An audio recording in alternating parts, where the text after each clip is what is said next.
Ulysse Énergie, c'est une entreprise d'insertion qui porte un dispositif qui s'appelle Solénie, un dispositif d'accompagnement à la maîtrise de l'énergie pour des ménages en précarité énergétique, qui sont repérés par des travailleurs sociaux qui nous sont orientés et derrière on enclenche tout un mécanisme d'accompagnement pour essayer de les aider au mieux dans leur logement.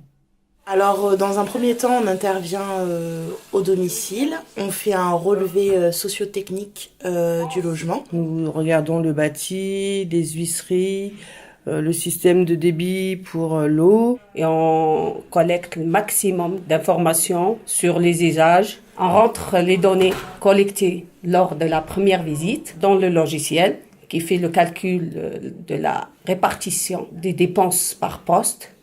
Par exemple, chauffage, poste de chauffage. En gros, nous, il y a un double enjeu. Il y a l'enjeu économique, l'idée étant de faire des économies aux ménages qu'on accompagne. Et il y a un enjeu pédagogique, de se dire que les ménages qu'on accompagne prennent en main réellement tout ce qui est lié à leur logement, tous les fluides liés à leur logement.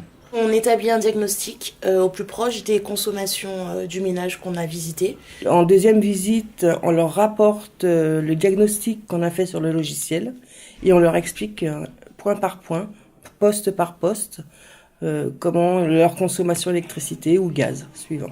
On donne des conseils et on installe du matériel économe, tel des ampoules, des réducteurs de débit. Certains salariés peuvent être amenés à faire des installations un peu plus techniques, poser des rideaux thermiques, refaire des joints de fenêtres, installer des bas de porte, installer des réflecteurs de chaleur. Une des qualités principales d'un conseiller en énergie, c'est l'écoute et le non-jugement. Ça, pour moi, c'est fondamental. Et la capacité de prendre du recul sur ce qu'on peut rencontrer au quotidien.